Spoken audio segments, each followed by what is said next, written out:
이번 시간에는 노인의 정신적인 특성과 성격 변화의 특성에 대해서 알아보도록 하겠습니다.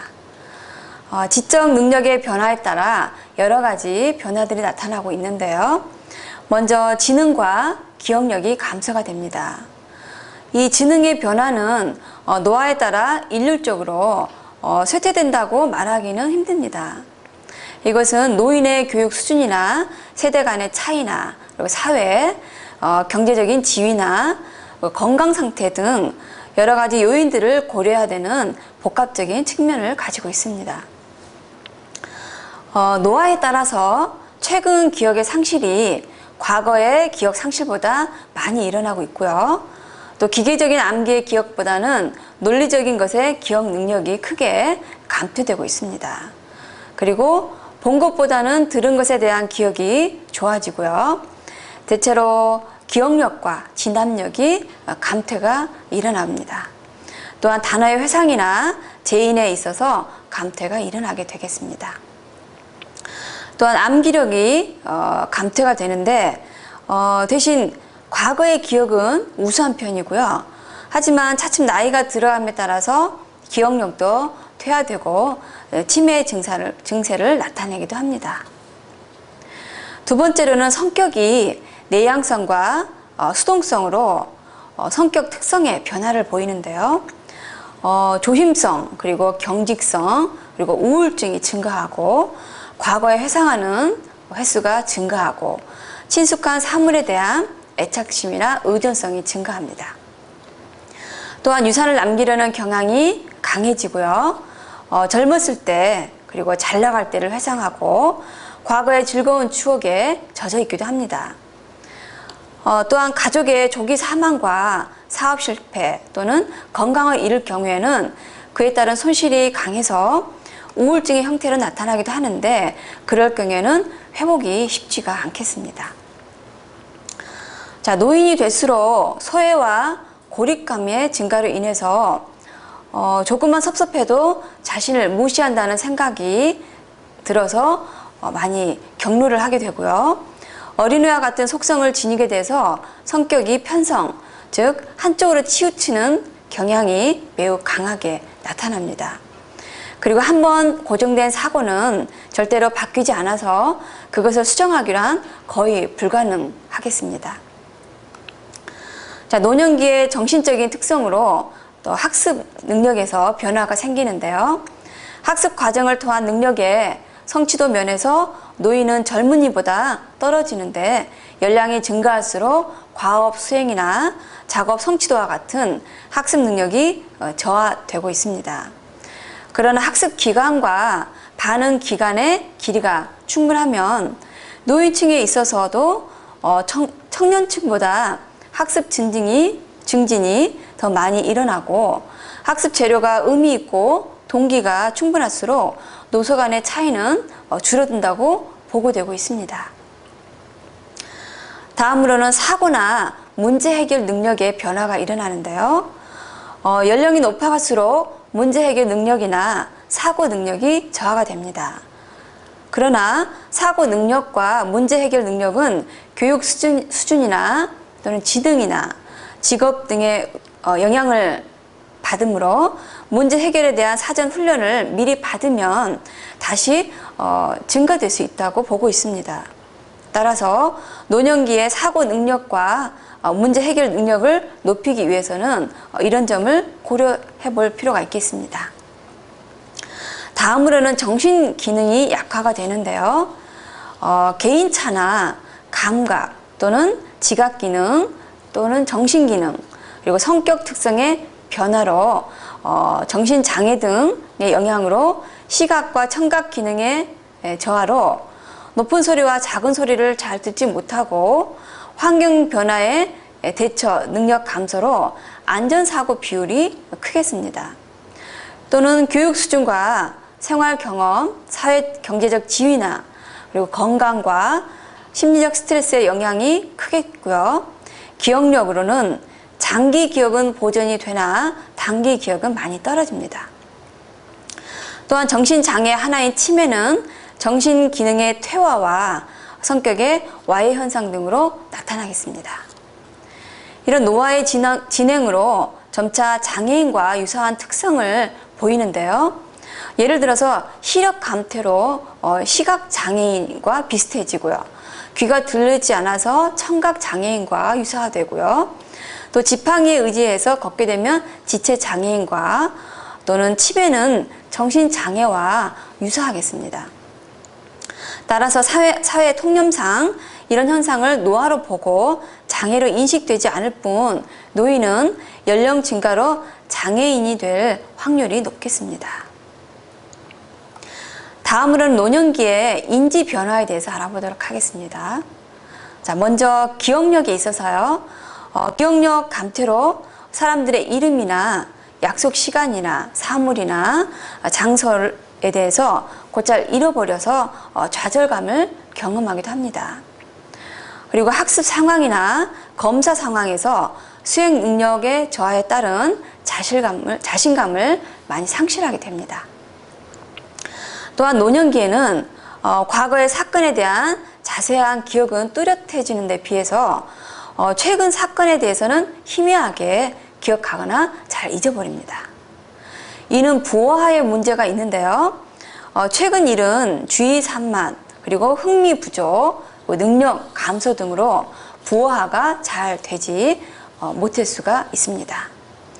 이렇듯 과거 사건에 대한 선명한 기억은 옛날 일은 개인적으로 매우 의미가 있고 마음속으로 수천 번 재현을 해서 강렬한 기억으로 남아있을 수가 있고요. 따라서 옛날 일을 기억하는 데 사용되었던 단서가 최근 일을 기억하는 데는 단서 과부하 현상으로 덜 효율적이 되었을 가능성이 큽니다. 예를 들어서 노인들은 전화번호를 외울 때 옛날 전화번호와 강하게 연관이 되어 있어서 새로운 전화번호를 외우는데 매우 어려움을 느끼고 있습니다. 자, 다음으로는 노년기의 성격과 사회성 변화에 대해서 알아보도록 하겠습니다. 노년기에 이르면 감정 표현 능력이 저하가 됩니다. 따라서 연령의 증가의 원인보다는 감정 표현 억제가 사회 문화적으로 보다 바람직한 것이라는 이 사회적인 압력에 순응한 결과라고 할 수 있겠습니다. 나이가 들수록 투사나 공격성에 대한 이런 미성숙한 방어 기제는 줄어들지만 승화와 같은 성숙한 방어 기제는 더욱 증가하는 경향이 있다고 합니다. 그러나 노년기의 성격이 연속성과 안정성을 유지한다는 주장과 또는 변화한다는 주장, 이 두 가지 주장이 동시에 제기되고 있습니다. 여러 가지 노년기의 성격 변화에 대해서 자세히 알아보겠는데요. 먼저 첫 번째로 내향성과 수동성이 증가합니다. 이 노화에 따라 관심과 주의를 외부의 사물이나 행동보다는 내면적인 자기 자신에게 돌리는 경향이 나타납니다. 즉 외부 자극에 대한 반응보다는 자기 자신의 사고나 감정에 의해서 사물을 판단하게 되는 경향이 많아지고요. 노화에 따라 모든 문제를 능동적으로 해결하기보다는 수동적으로 해결하거나 또는 다른 사람의 도움을 받으려고 하는 의존성이 증가합니다. 그리고 우연히 잘 되도록 내맡겨버리는 경향도 증가합니다. 자, 두 번째로는 조심성이 증가하는데요. 일반적으로 노년기에는 조심성이 증가하는데 노년기에는 노인 스스로의 의지로서 정확성을 중요시하기 때문에 조심성이 증가하게 됩니다. 그리고 시각, 청각 등 감각 능력의 쇠퇴로 인해서 신체적, 심리적 기능이 쇠퇴해서 특히나 조심스럽게 되기도 합니다. 이렇듯 자신의 정확성을 중요시하고요. 감각 능력의 감퇴로 또한 결정에 대한 자신감, 결여로 인해서 확실한 것을 추구하는 경향이 강해지고 있습니다. 또한 경직성이 증가가 되는데요. 노년기에는 경직성이 증가돼서 새로운 환경에 적응하기가 어렵고 이로 인해서 노인의 학습 능력과 문제 해결 능력이 저하된다고 보고 있습니다. 또한 자신에게 익숙한 습관적인 태도나 방법을 고수함으로 인해서 모든 사고가 외골수적이고 한번 고정관념에 빠지면 그것에 벗어나지 못하는 것이 일반적입니다. 다음으로는 노년기에 우울 성향이 증가가 되는데요. 우울증 경향은 노년기 전반에 걸쳐서 증가가 됩니다. 신체적으로 질병이 있거나 또는 배우자의 죽음이나 경제적인 사정이 악화되거나 사회와 가족들로부터의 소외되고 고립되고 그리고 일상생활에 대한 자기 통제가 불가능해지고 지나온 세월에 대한 회한 등이 원인이 돼서 우울증이 증가가 되고 있습니다. 이러한 우울증 경향은 많은 경우에는 불면증, 체중 감소, 그리고 감정적으로 무감각해지고 강박관념이 생기고 또 증오심이 생기는 그런 구체적인 증상을 유발하기도 합니다. 우울증은 개인의 적응 수준에 따라서 정도가 다르고요. 전혀 우울증 현상을 보이지 않는 노인분들도 있습니다. 다음으로 성격 변화에는 생에 대한 회상을 하는 경향이 증가되는데요. 과거에 찬란했던 기억을 되새기면서 즐거워하고 남에게 자랑하기도 합니다. 또 과거의 인생을 회상하면서 남은 시간에 지금껏 해결하지 못한 것을 찾아서 새로운 해결을 시도하고 새로운 인생의 의미를 발견하기도 합니다. 또한 친근한 사물에 대한 애착이 증가가 되는데요. 이를 통해서 과거 인생을 회상하고 마음의 평온을 추구하기도 합니다. 집이나 가재도구, 또 사진이나 골동품, 그리고 일용품 등 이런 친숙한 물건들은 노인들로 하여금 지나온 과거를 회상하고 그로 인해서 마음의 안락과 만족을 느끼게 합니다. 비록 자신의 주변 세상과 세월은 많이 변했지만 자신과 자신의 주변은 변하지 않고 일정한 방향으로 유지되고 있다는 느낌을 갖게 돼서 노인에게는 마음의 안정을 갖게 되는 좋은 역할을 하기도 합니다. 다음으로는 성역할 지각의 변화가 있는데요. 노년기의 남성의 경우 여성 호르몬의 증가로 인해서 과거 공격적이고 폭력적인 성향이 누그러들고 부드러워집니다. 그리고 그에 비해서 여성의 경우 노년기에 접어들면서 남성 호르몬의 증가로 인해서 거칠어지고 공격적인 성향이 되기도 합니다. 남성은 친밀성, 의존성, 관계 지향성이 증가하는 반면에 여성은 공격성, 자기주장, 그리고 자기중심성, 그리고 권위주의 성향이 상대적으로 높아집니다. 또한 노년기에는 의존성이 증가가 되는데요. 경제적으로, 신체적으로, 정서적, 그리고 사회적으로 의존성이 전반적으로 증가가 됩니다. 노인은 신체적, 경제적 능력의 쇠퇴로 인해서 의존성이 증가하고 있는 경향이 있는데요. 의존성의 유형을 4가지로 나눠볼 수 있는데 경제 능력 약화에 따른 경제적인 의존성과 신체적 기능의 약화로 인한 신체적인 의존성, 그리고 중추신경 조직의 퇴화로 인한 정신적인 의존성, 그리고 생활에서 의미 있는 중요한 사람을 잃음으로써 생기는 사회적인 의존성과 심리, 정서적인 의존성, 이렇게 4가지로 볼 수가 있겠습니다. 자, 그리고 이제 시간 전망의 변화가 생기는데요. 40세 이후부터 이 변화는 나타나기 시작하는데 남아있는 시간을 계산하고 시간이 얼마 남지 않았다는 사실을 회피하기 위해서 과거에 대한 회상에 집중하거나 과도하게 미래지향적이 되기도 합니다.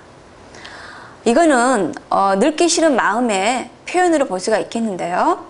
앞으로 할 일이 더 많고 추구해야 할 이상과 포부도 원대하게 가지는 경우도 있습니다. 마지막으로 노년기의 성격 변화로 유산을 남기려는 경향이 있는데요. 죽기 전에 자손에게 예술 작품이나 기술, 지식, 재산 등 뭔가를 남기려는 성향이 강해집니다.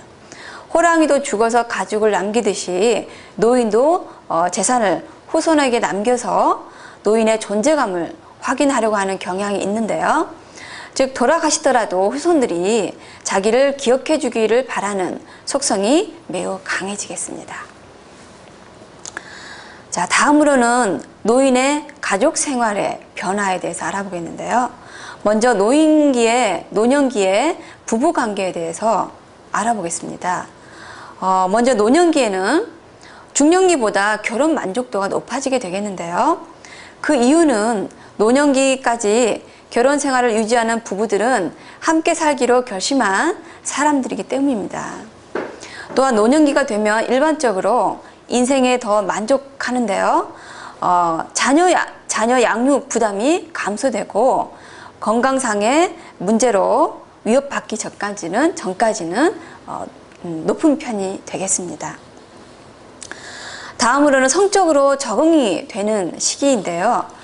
적극적인 성관계는 부부의 애정과 친밀감을 확인시켜주고 서로의 계속적인 생명력을 확인시켜 주겠습니다. 자, 다음으로는 노년기는 이혼과 재혼이 또 증가하겠는데요. 최근에 황혼 이혼이 증가하고 있는데 이는 가족 생활 주기의 변화와 여성의 경제적인 능력 증대 그리고 결혼 생활에 대한 남편과 아내의 사고 차이가 그 주 원인이 되겠습니다. 또한 노년기에 배우자와 사별하면서 가족 관계가 변화가 있겠는데요. 여성이 남성보다 훨씬 더 많이 경험을 하게 되고 사별 후에 정서적인 문제로는 결혼 생활이 원만했을 경우에는 큰 정서적인 공허감과 상실감을 경험하겠습니다. 또한 사별 후에 경제적인 문제와 정신질환의 유발 가능성이 있겠는데요. 남성은 아내와 사별한 후에 6개월 이내에 사망할 확률이 높고 여성은 무기력해지기 쉽다고 보고되고 있습니다. 또한 이혼율이 증가하듯이 또 재혼율이 증가하고 있는데요. 이 재혼율은 남성보다 여성이 3배 정도 많은데요.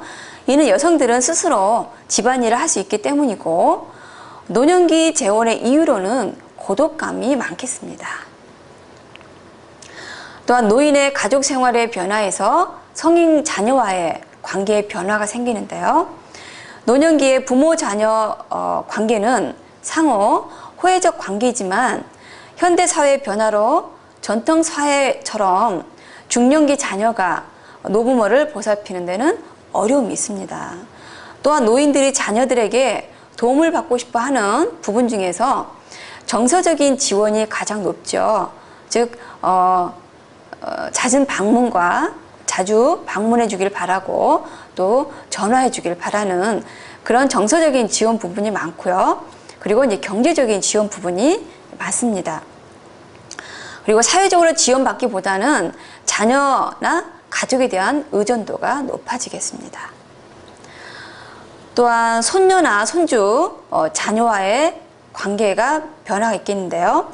조부모가 되면 부모보다 자녀 양육 경험이 많기 때문에 손자녀에게 정서적으로 안정감을 제공해 줄 수 있습니다.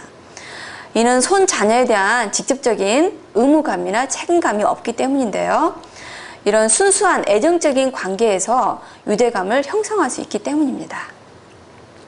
또한 문화 전수나 손자녀들에게 문화 전수나 지혜의 나눔을 통해서 노화에 대한 긍정적인 태도를 심어줄 수도 있고요.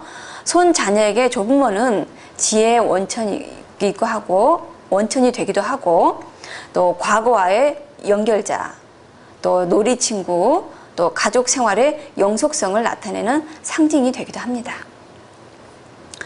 또한 노년기가 되면 형제 자매와의 또 변화가 많아지는데요. 노년기에는 자매 사이가 접촉이 가장 빈번하고 가장 친밀해지게 됩니다. 하지만 형제 사이는 접촉 빈도가 좀 낮아지는데요. 또한 여자 형제가 있는 남자 노인들은 여자 형제가 없는 남자 노인들보다 노화에 대한 걱정이 덜 하고요. 생활 만족도가 높은 편이라고 합니다.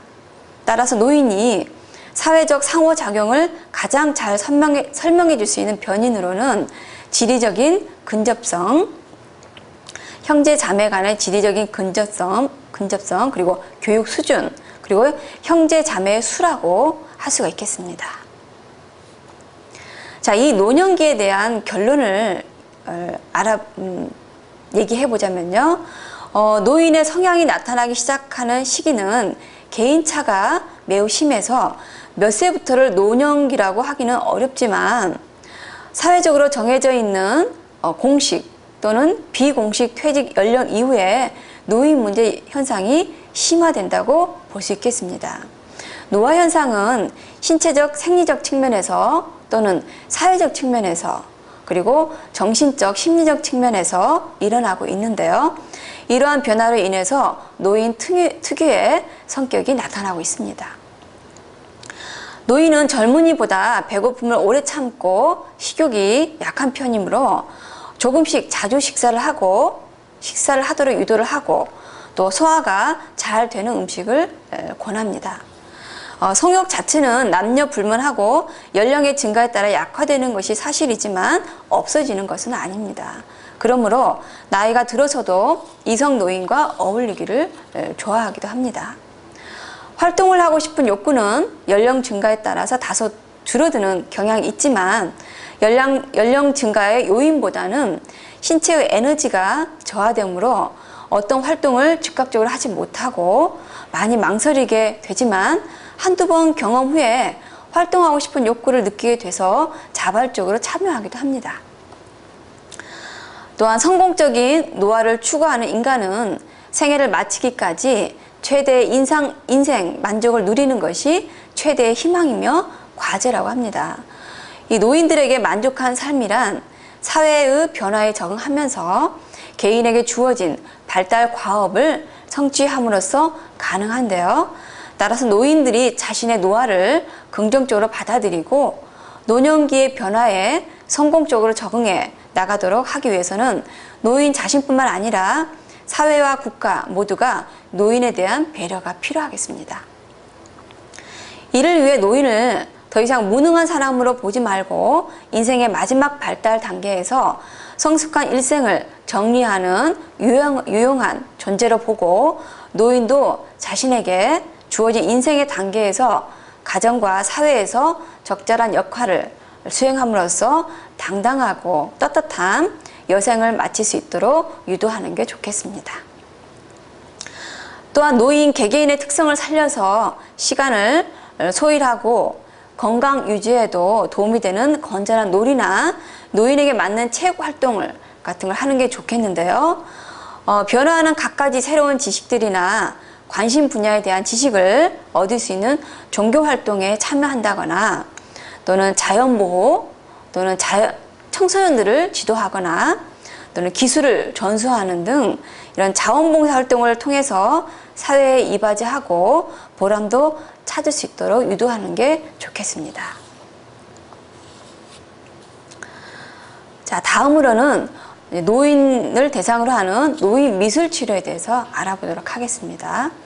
노인 미술 치료는 의사 표현이나 의사 소통의 또 다른 수단이 되는 미술이라는 시각적인 언어로서 노인의 심리적, 정신적 방향 감각을 찾거나 유지하는 데 도움을 주고 노인성 질환으로 인한 신체적, 생리적 기능의 문제를 보완하는 역할을 하겠습니다.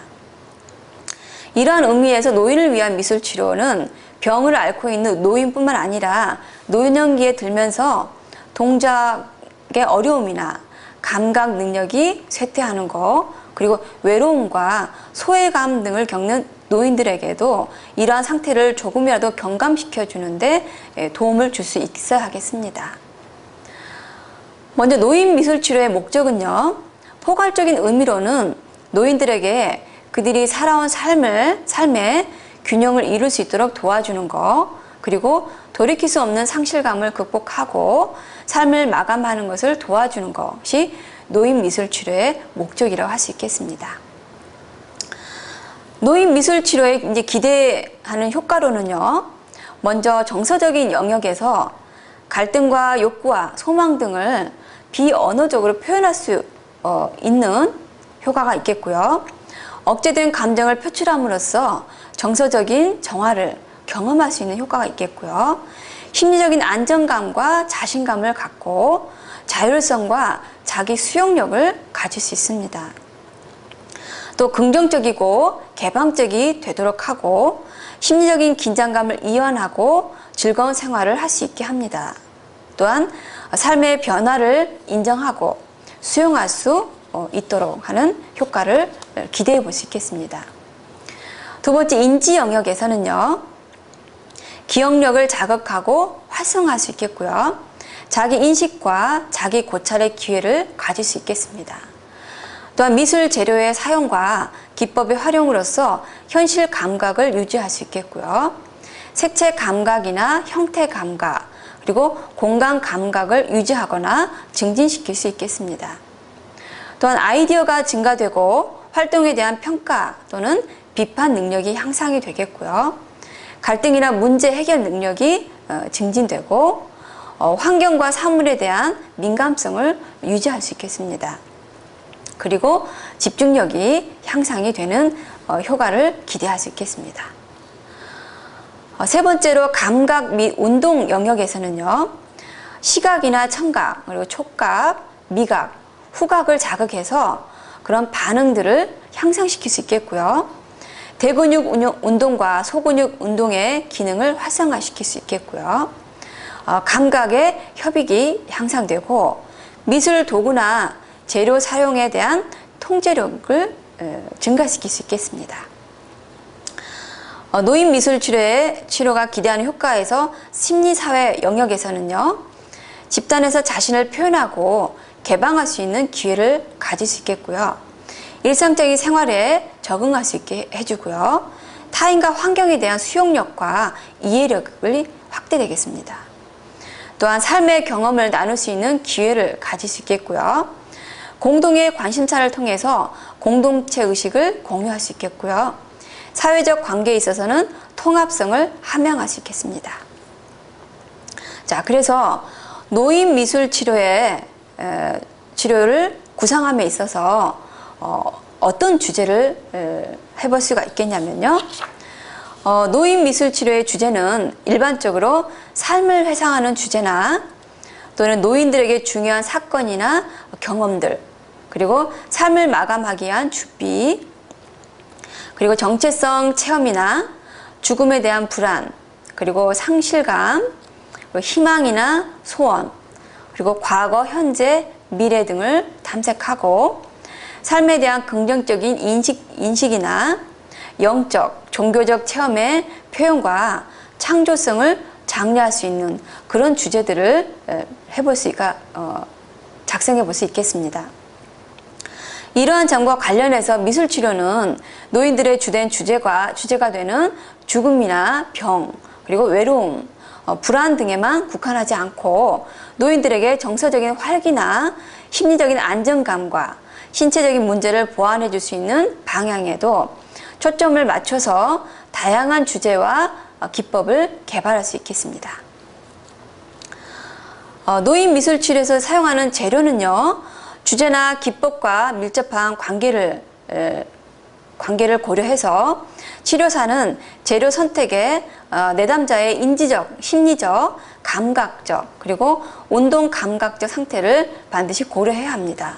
그리고 노인 미술 치료는 노인의 기초 감각이나 근육 운동이나 그리고 운동성을 자극하고 촉진하기 위한 재료의 선택이 치료 효과에 중요한 영향을 미치게 되겠습니다. 치료의 형태는요, 개인 미술 치료나 집단 미술 치료를 할 수가 있겠는데요. 노인 미술 치료의 경우에는 대부분 집단 미술 치료로 많이 진행이 되고 있습니다. 이렇게 집단에 참여하기 어려운 상황이나 개인의 증상과 요구에 따라서 치료사와 개인적으로 치료를 하기도 하는데요. 이때 미술 치료를 위한 공간은 내담자의 방이나 개인을 위한 공간을 이용할 수 있겠습니다. 집단 미술 치료의 경우에는요, 4명에서 10명 정도가 적당하고요. 집단 미술 치료의 경우는 공통된 목적을 가지고 일정 기간을 정해서 진행되기 때문에 그 효과성이 크고요. 집단을 나눌 때는 공통된 부분에 따라 하는 게 좋습니다. 예를 들어서 암 환자 집단이나 또는 뇌졸중 집단 또는 치매 환자 집단이나 또는 독거노인 집단, 이런 식으로 집단을 나눠볼 수가 있겠습니다. 자, 4번째, 시간과 공간은요. 노인 미술 치료에서 시간의 배정은 다른 미술 치료와 마찬가지로 중요한 역할을 하는데요. 노인에게 규칙적이고 반복적인 일상의 리듬은 안정감을 주기 때문입니다. 따라서 정해진 날짜와 시간을 가능한 유지하도록 하고요. 너무 이른 시간이나 늦은 오후 또는 식사 시간 바로 전후는 피하는 게 좋겠습니다. 대부분의 경우는 60분에서 90분 정도 소요되고요. 개인은 40분에서 60분 정도 진행을 하고 있습니다. 노인 미술치료의 공간은 노인들의 신체적인 문제나 장애 등을 고려해서 넉넉한 공간이 좋고, 작업대와 의자 역시 노인들의 신체적인 문제를 반드시 고려를 해야 되겠습니다. 미술 재료와 도구들은 손쉽게 이용할 수 있도록 배치해야 되고요. 무엇보다 세면대가 같이 있는 공간이 비치되어 공간이 좋고, 화장실도 가까운 곳이 좋습니다. 또한 조용한 곳이 하고요. 외부 소음이 잘 차단되는 곳이 적절하겠습니다. 다음으로는 노인 미술 치료사의 역할과 자질에 대해서 알아보겠는데요. 노인 미술 치료를 실시하는 치료사는 무엇보다 노인의 신체적, 심리적, 사회적인 특성과 그리고 질병, 그리고 건강, 정신 건강에 대한 지식뿐만 아니라 죽음과 삶에 대한 통합적인 관점을 포괄적으로 고찰할 수 있어야 되겠습니다. 자, 그 역할과 자질로 첫 번째로는 치료사들은 노인들과 신뢰적인 관계를 형성할 수 있어야 되는데요. 따라서 격려와 자극을 통해서 노인들에게 미술 활동을 통하여 건강하고 창의적인 삶을 위한 자극을 줄 수 있어야 되겠습니다. 두 번째로는 노인병과 장애에 대한 지식이 있어야 되겠는데요. 치료사는 노년기에 직면하게 되는 배우자나 친구, 친지들의 죽음으로 인해서 상실감을 느끼고 자신의 죽음과 그에 따른 불안 등을 자연스럽게 표현할 수 있도록 정서적인 환경을 제공할 수 있어야 되겠습니다. 다음으로는 미술활동에 대한 준비성도 갖춰줘야 되겠는데요. 치료사는 노인들의 병과 장애를 예방하거나 감소시킬 수 있는 기법을 선택하고 재료와 매체 선택에 있어서도 노인의 신체적인 상태를 고려해야 되겠습니다. 또한 치료사는 노인들의 동반자 역할을 해야 되는데요. 치료사는 노인들의 소외감, 그리고 상실감, 불안이나 후회 등 감정들을 표현하고 또한 자신들의 삶을 회고하고 또 수용하고 나아가서 창의적 미술활동 과정을 통해서 자신의 삶이 의미 있다는 것을 느낄 수 있도록 해주는 역할이 필요하겠습니다. 자, 다음으로 노인미술 치료의 적용 영역을 살펴보겠는데요. 먼저 치매 환자를 위한 미술치료 집단에서는 치매 환자의 의사소통을 용이하게 하고요. 손상되지 않는 뇌 영역이 손상된 영역을 위임받아서 새로운 생산 과정을 만들게 하고 의존성과 혼돈 상황에서 자신에게 가는 길을 개방하는 데 그 목적이 있겠습니다. 또한 치매 환자를 위한 미술치료는 회상을 통해 정서적 풍요로움과 자존감을 유지하고 의미 있는 활동을 통한 존재 의미를 경청하고 강화하고 그리고 통제하고 조절하는 능력을 활성화하는 데 그 목적이 있겠습니다. 치매 환자의 경우에 익숙한 것에 대한 반복 행동이나 활동에 대한 안정감을 얻기 때문에 회기마다 반복되는 의료와 같은 구조적인 접근 형식이 필요하겠고요.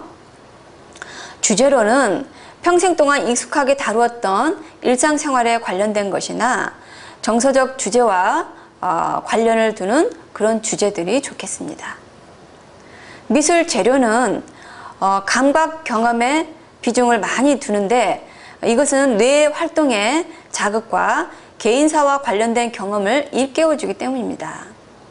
치매 환자의 행동과 정서의 고착성을 고려해서 유동적이고 색조가 있는 재료를 사용하는 것이 좋고요. 기법적으로는 단순하고 반복되는 형태가 좋겠습니다. 자, 두 번째로는 뇌졸중 환자를 위한 미술 치료를 살펴보겠는데요. 뇌졸중 환자를 위한 미술 치료는 재활적 관점에서 다루어질 수 있어야 되고 뇌졸중 환자를 위한 전체 재활 프로그램과 연계를 하는 것이 좋겠습니다. 미술 치료에서는 감각 영역이나 운동 영역 그리고 사회 심리 영역의 재활을 위해서 구체적 목표를 둔 그림 그리기나 입체 활동과 주제 선정을 계획해서 하는데요. 재료나 미술 도구를 사용함에 있어서 뇌졸중 환자의 감각이나 운동이나 언어의 장애를 고려하고 활동을 용이하게 하고 손상을 회복할 수 있는 자극과 동기 유발 그리고 즐거움을 불러일으킬 수 있는 미술 재료를 선택하시는 게 좋겠습니다. 기법으로는 미술 활동 시 긴장을 하거나 스트레스를 받지 않고 장애로 인한 어려움이 없는 기법이나 또는 장애를 극복할 수 있는 기법을 선정하시는 게 좋겠는데요. 여기에 논리적인 요소나 그리고 운동, 감각을 자극시키고 단순성 그리고 효과성, 동기 유발 등의 요인들이 같이 고려되면 좋겠습니다. 자, 실제 노인 미술 치료에서 사용하는 그 사례들을 보면은 먼저 우리가 노인 미술 치료에서 주로 주제를 삶을 회상을 하거나 그리고 중요했던 사건이나 경험 등을 많이 주제로 선정을 하고요. 그리고 희망이나 소원 그리고 종교적인 거 그리고 삶의 긍정적인 부분들을 다룰 수 있는 그런 주제들을 많이 선정하고 있습니다. 그래서 많이 사용하고 있는 이 주제들은요, 곡물 만다라라고 해서 이 곡물은 노인들에게 아주 친숙한 재료죠. 특히 여성분들에게 이 곡물 만다라를 작업을 하면 곡물로 만다라 형상을 이렇게 만드는 건데요.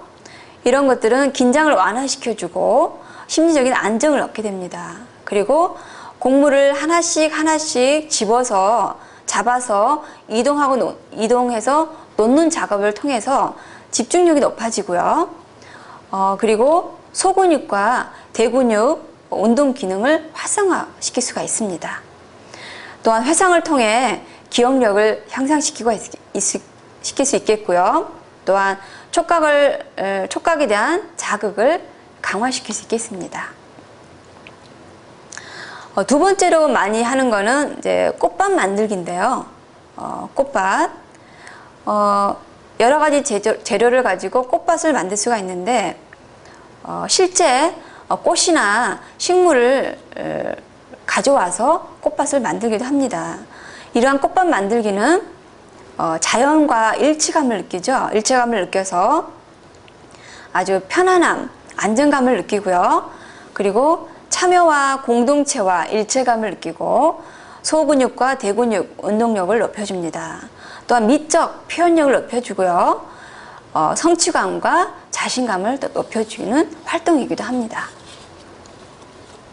다음으로 할 수 있는 활동은 결혼식에 대한 회상을 하면서 그림을 그리거나 하는 작업인데요. 이 회상을 통한 자아 통합을 유도할 수 있고요. 상호 관계의 의미를 재인식할 수가 있겠고요. 또 시간, 공간, 감각을 활성화시킬 수 있겠고요. 정서적인 활기를 또 얻을 수가 있겠습니다. 그러니까 결혼식 때를 회상하면서 즐겁고 행복했던 기억을 또 떠올릴 수가 있겠습니다. 다음으로 할 수 있는 작업은 상차리기 작업인데요. 이 상차리기 작업은 또한 노인분들에게 아주 밀접하고 친숙한 우리 인간에게는, 그리고 가족에 대한 회상이나 그리움 같은 것도 느껴볼 수 있겠습니다. 이 상차리기 작업은 일상생활에 대한 감각을 유지하거나 활성화시킬 수 있겠고요. 공간, 감각 및 구속력을 활성화시킬 수 있겠습니다. 또한 집중력을 높여줄 수가 있겠고요. 그리고 이제 나만의 그릇을 만들기는 작업도 할 수 있겠는데요. 이런 그릇 만들기는 소망을 표현할 수 있는 기회를 가지고 또 자존감을 높일 수가 있겠고요. 또 이런 것들을 이제 찰흙 작업으로 많이 하는데요. 소근육 운동과 감각력을 활성화시킬 수가 있겠습니다. 자, 이번 시간에는 노인의 정신적인 특성과 그리고 노인 미술출에 대해서 알아보았습니다.